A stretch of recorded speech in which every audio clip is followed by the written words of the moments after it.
आपके सामने तस्वीरें चल रही हैं उत्तर कोरिया के तानाशाह किम जोंग उन की, जो फाइनली रशिया के अंदर मौजूद हैं और व्लादिवोस्तोक शहर के अंदर पहुंचे हैं। पहले दिन उन्हें वेलकम करने के लिए रशिया के राष्ट्रपति आए, फिर दूसरे दिन उन्होंने रशिया के अंदर Su-57 की फैक्ट्री के अंदर दौरा किया और तीसरे दिन अब वो व्लादिवोस्तोक के अंदर हैं और रशिया के डिफेंस मिनिस्टर ने उनका वेलकम किया है और तस्वीरें आपके सामने चल रही हैं। दोस्तों, दुनिया तो दो भागों में बट गई है, लेकिन दूसरे तरफ का जो धड़ा है, क्या वो वॉर की तैयारी कर रहा है? उत्तर कोरिया के तानाशाह का दौरा ये जो रशिया के अंदर है वो यही दिखा रहा है।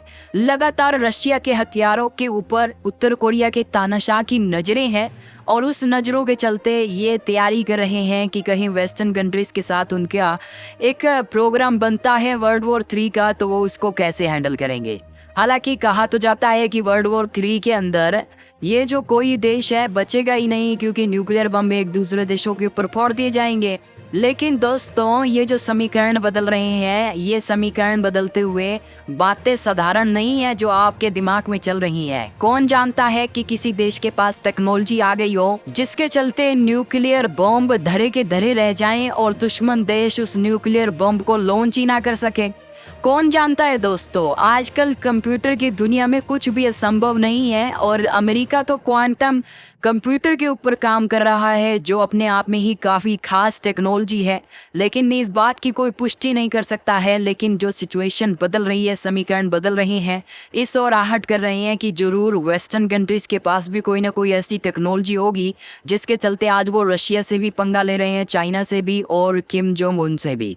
हाल ही में खबरें आई हैं कि चाइना भी बॉर्डर पर बिल्कुल तैयारी कर रहा है और ताइवान के पास वो मिलिट्री ड्रिल, छोटी मोटी नहीं बड़ी मिलिट्री ड्रिल करने की तैयारी कर रहा है। और कौन जानता है कि चाइना भी रशिया की तरह ताइवान को कब्जा करने के लिए उतर जाए। अब दोस्तों, ये बात अलग है कि ये होगा या नहीं होगा और इसके चलते वर्ल्ड वॉर 3 की सिचुएशन बनेगी या नहीं बनेगी। लेकिन जिस हिसाब से लीडर इकट्ठा हो रहे हैं और चीन के राष्ट्रपति अपने घर के अंदर दुबक कर बैठे हैं और वे लगातार तैयारी कर रहे हैं और जायजा ले रहे हैं, तो दोस्तों समीकरण सही नहीं निकल रहे हैं। हालांकि रशिया का सबसे पहला रिएक्शन आया है क्योंकि वेस्टर्न कंट्रीज ने नाराजगी जताई नॉर्थ कोरिया के लीडर के वेलकम और सारे हथियारों का जायजा जो लिया जा रहा है। तो रशिया ने कहा कि अमेरिका कौन होता है जो हमें ये कहे कि उत्तर कोरिया के साथ रिलेशन रखने चाहिए या नहीं रखने चाहिए। दरअसल सैंक्शन लगे होने के कारण रशिया इस तरीके से नाराज है और रशिया सारी बातों को रिजेक्ट कर रहा है।